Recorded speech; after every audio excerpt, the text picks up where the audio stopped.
All right, this is Ace with RockRevolt magazine. I am here with Chris of In the Present of Wolves. What's going on, man?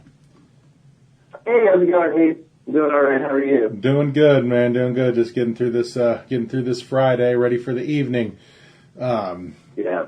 So, what we're here to talk about today is you guys have a new EP that you guys are going to be releasing at the end of June of Two Minds, stages 1 and 2, The Ape and the Cage. Yeah, a rather lengthy title. Right. What is with that rather lengthy title? What's that all about? Well, for people that are unfamiliar with us, we are a progressive rock / progressive metal band. So we do like to, be a bit self-indulgent in that regard. But this is the first album in what we hope to be at least a 2-album cycle. So that's why we have the overarching title of Two Minds, and then this part, the first part, we based it partially around the 5 stages of grief. So we wanted this to be focusing on stages 1 and 2, and then The Ape in the Cage is a reference to one of the songs, and of course the story, because it is a very concept-heavy album. Right. Now, you always hear that thrown around. It's a concept album. What does that mean to you? Because I've actually talked to a lot of people about that, and their ideas. I've heard way different things as far as what they think a concept album is. What's that to you, and how did that come about? And how did you put your guys' concept album together? Yeah, there is a lot to it. I've been following concept albums for a while. I actually did a paper on concept albums in college. It was like a 20-page paper. Really? But yeah, I have a very wide definition of concept albums in that I include some stuff that not everyone necessarily would. A lot of people think of concept albums as something that has to have a narrative, a story to it. Right. Which ours does, and that's certainly integral to this album. But there are also a lot of things, Pink Floyd is one of the kings of the concept album. Oh, absolutely. The Wall and Animals. But I'm one of the people that considers Dark Side of the Moon a concept album too. And that it's basically just that album follows like the whole cycle of life and all the things that are in it. And then you have other bands such as the Deer Hunter, where they have a whole series of EPs based on colors. So I would consider that a concept album, although not necessarily following the narrative-based thing like you would see in, say, Tommy or Operation Mindcrime. So there's a lot to it. But we've always been big fans of concept albums ever since we started the band, and before that too. So Vinny, our singer, he tends to prefer writing with the concept, so it felt like a very natural move to make for this album. Right on. Now, you've been quoted as saying that when you guys were writing this, man, a lot of you guys were going through some negative stuff in your life. So how did this feed into the album, and how did that help, shape what you guys put out here? Yeah, we had a lot going on, and I think the biggest thing that it did was it prevented us from really hopping right into writing this album. We released our last album it'll be 2.5 years before this album dropped. It's a pretty long stretch of time, especially for us. So in that time, we lost the guitar player and added a new one, and then we had a bunch of familial issues. Like I've mentioned, there's family members diagnosed with cancer, family members dying. So a lot of it's weird. It almost seemed like music was the least important thing for a while. Right. There's just so many other issues and stuff. So that was it was a struggle. But once we decided to really take those negative vibes and base our album on it, it actually made things. Everything happened really quickly, which was, unexpected. It tends to take us a really long time to work on music. Right. So for this album, having things, they sort of settle along rather quickly, which all of us were very surprised with. But it definitely made the album more personal to us, and it's been very therapeutic getting this music together, and certainly once we release the album. Right. Do you think that maybe, you guys put up, you guys had to put, the new album on hold and everything and deal with life, which, that's something we all have to deal with. Do you think, though, getting back to that and putting in all of those things to the album, do you think it was kind of maybe like had a healing effect to it for you guys? Do you think it was something that maybe just actually helped you guys out with now then putting it all into the album? Yeah, absolutely. I mean, it served in some ways as a distraction from all of that stuff, which is very, very helpful sometimes for me if I'm, feeling overwhelmed or stressed out. I like to have some sort of distraction just to distance myself from the problem. But at the same time, like I said, taking those negatives and turning them into something positive was really important. And like I said, it's been cathartic. So I really can't wait to play all of these songs live now, especially because I think that that's going to feel, even more powerful. Right on. Well, of course, man, playing those songs live, what are the plans for that? I mean, anytime, anyone puts out a new album, it's when we're going to tour, man. We're going to be seeing you guys on the road. What's up? I certainly hope so. We've been planning on doing it for a while now. It's tough because all of us do have day jobs, and the other guys, their jobs are full time. Mine is a bit more flexible of a gig, so it's tough for all of us to really get on the same schedule. But the goal is certainly to really weekend warrior up through the summer, and hopefully do a couple of weeks fans. Try to get out there as much as we can. Right. Well, good thing about it is you guys are, you're East Coast based, right? You're Philly, right? Yeah, we're Philly, South Jersey. Yeah. So, I mean, the good thing with that is if you guys do some weekend warrior type shit, I mean, everything's so close knit, tight on the East Coast, man. You're 3 hours from a lot of major cities and a lot of, semi-major cities that you guys could actually throw down if you wanted to. Yeah, we did last year. We did a short little southern based thing where we went down to Asheville, North Carolina, and we had some stops on the way there. And we've made our way north. So East Coast has definitely been easier for us to do as opposed to stretching out the rest of the U.S. But that's certainly where we imagine a lot of the upcoming shows will be. Oh, I hear you, man, dude. I'm in Kansas City. 3 hours from Kansas City is nothing. But the only thing you can get to in 3 hours is Omaha and Des Moines, and that's about it. Everything else, it's a little bit farther. So being on the East Coast, has definitely helped you guys out with, with the way you guys are doing it. So that's a cool thing. But yeah, hopefully, you guys can get some time and get spread out a little bit farther west. I'm sure that's something you and your fans would love. So absolutely. Yeah. So, you said you're planning on this being a 2-stage EP. Hopefully gonna have a follow-up to it. Of course, you guys are probably already working on that follow-up, have some ideas written. I know this album hasn't even released yet. We still got a month to go. But you planned it as a 2-fold album, correct? So you've probably already got some things in mind. Well, technically, when we were working on this, we went into it with the mindset that this was going to be a full length.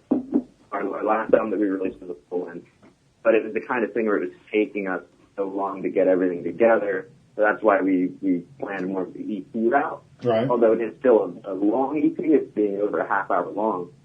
So there's already a ton of material that's been written. I've been working sort of overtime, writing a lot of material for that, and we just moved into a new rehearsal space. Actually, it's been almost a year now. So that was super, conducive to me getting into a more creative mindset. So there's tons of stuff that I've been working on. So hopefully the wait to the next album will not be quite as long. Yeah, because you said it's over 30 minutes long. Five songs on this EP. Dan, those are some long. You got some long songs on this EP, don't you?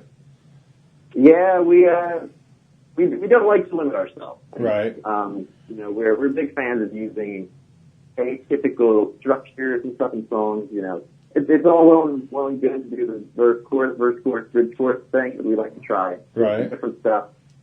So this album, there's a nice variety because the first 2 songs are actually relatively short, posting under 5 minutes. It's pretty unusual for us. We tend to stretch into the 7-8 minute range usually. Right. But But yeah, at the end of the album, you have one of our longest songs ever, especially if you discount the little suite that we included at the end of the last album. You count those as 3 different songs as opposed to one really long one. We have our longest songs ever written on this album. Now, would the other guys in the band say that the length of these songs has anything to do with the lead guitar player, aka you, just like going off on a tangent and just taking off and be like, I got this? I hope not. It's funny. Every time we do this, I tend to, like, every time I write a song, I'm like, hey, this is going to be the one where I don't take a guitar solo, and then somehow it always ends up happening that way. But luckily, everybody in the band is super supportive of me as a player, and I've never felt any of those kinds of limitations where they're like, "Hey, man, you gotta chill out." So they're always super supportive of me just doing my thing, hopefully it has a positive impact on the songs. You know, there's plenty of guitar players where they just go on forever with solos, and it doesn't really add anything to the music. So I'm always try to be tasteful. Even though the songs are long, try not to overstep my bounds. Now, I just want to say this to you, okay? There's this little known band, little band out there called Metallica. You've probably heard of them. I don't know. They did an album, a few years back, Saint Anger, some little piece, where their lead guitar did not a single guitar solo, okay? So you keep that in mind of what's Saint Anger without Kirk Hammett guitar solos. So anybody tells you that you're stepping over your bounds, you just throw that in their face. You say Saint Anger, no Kirk Hammett, screw you. You know what I'm saying? Because come on, you got to have a good guitar solo. And a good rock song, man, you got to have a good guitar solo. I don't know if that's just me and my old school thinking, but come on, Saint Anger. You know what I'm saying? Oh, absolutely. And I don't know how that kind of naturally just evolved into being a thing. So, like, songs, you had to have that killer guitar solo, that rhythm guitar solo. Yeah. So we're not going to complain about it. Right. And it's certainly instrumental in me picking guitar up in the first place. The first thing that really made me be like, whoa, guitar is really cool. I want to play that was the guitar solo to 25 or 64 from Chicago. So yeah. I'm all for the solos. Absolutely. Everybody loves a good guitar solo, man. So, like I said, you got that to throw in their face, just Saint Anger. Dude, listen to this. It's horrible. Come on. So. You're going to use that now, too. I know. They'd probably be like, please don't make me listen to Saint Anger. Right. Then you could be like, well, then give me my guitar. No bitching about guitar solos at all. So. Yes. Hell yeah, man. I'll just play Frantic for the rest of the track. Hell yes. Well, man, before we let you get on with your day, the rest of the day here, let everybody know how they're going to be able to get a hold of your guys' newest EP. Again, that's Of Two Minds, stages 1. Is it 1-2? Is that how you're saying that? Yeah, we've been saying it stages 1 to 2. Although if you want to say stages 1 and 2, right? Totally okay. And there's the Ape in the Cage. So, and again, it's out June 30th. Tell people how they can get a hold of it, how they can get a hold of you guys, man. Well, certainly, since we're in the year 2017, social networking is huge. So you can find us on Facebook, Twitter, Instagram, all the things. The pre-order is up now already on Bandcamp, and will hopefully be up soon on iTunes, Google Play, all the other ones. And we can't wait. Right on. Now, is there any good bonus for doing the pre-order through Bandcamp? Maybe one of the songs gets dropped early. Is that something you guys are doing?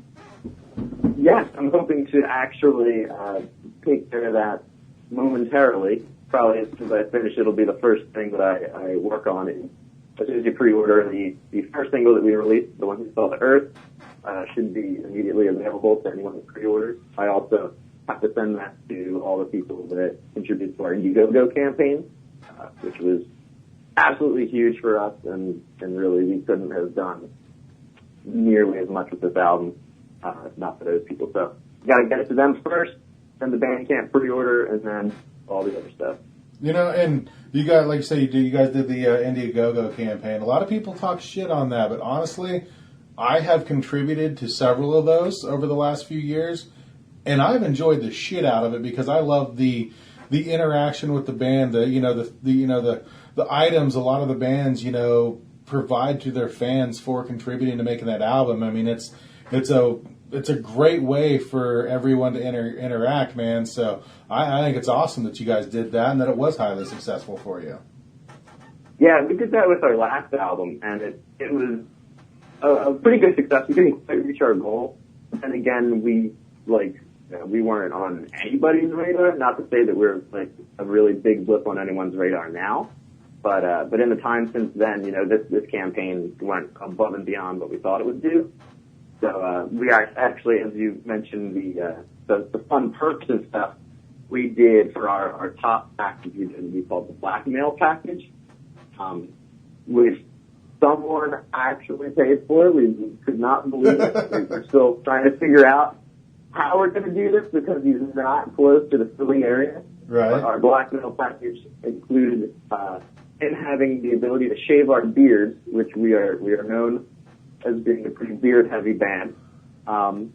Doing that, we would wash his car in swimsuit. Oh, Jesus. And then my personal favorite perk is that he would be able to take over our other guitarist Jim's Tinder account for a day. Oh, shit. Yeah, Jim is the only single member in the band right now, so his Tinder game is strong, but we figured somebody could step in and either help or hinder if they so chose. Oh, dude, that's great. That's gotta be good. But man, the beard thing, come on. Yeah, the other guys are quite disappointed and have been trying to get out of it as much as possible. I'm okay with it. I accidentally shaved my beard like a year ago anyway, so it's just hair. Screw it back. I'm sitting here stroking my beard. It's about 7 inches long, and I'm just sitting here stroking it, going, "No, I couldn't do this. I couldn't do it." Mine's not quite that inviting. Yeah. Oh, man, that is insane. Well, man, that's awesome. And hopefully, when you guys do get that figured out, I do expect a lot of pics of that car washing up on social media. Yeah, I'm hoping we have some ideas for ways to, sort of spread the love to our fan base so they can see what happens. Absolutely. That'll be amazing. Maybe some Facebook Live, something like that. Absolutely. That'll be great. Something like that. Hell yeah. Well, Chris, man, I've greatly appreciated you taking some time out of your day today to talk about the new EP, man. And hopefully we can hear something about you guys getting on the road soon. And maybe we can talk again and let everybody know about hopefully a pending upcoming tour. So. Absolutely. Thank you so much for having me, Abe. All right, man. Thank you, sir. Go enjoy the rest of your day, sir.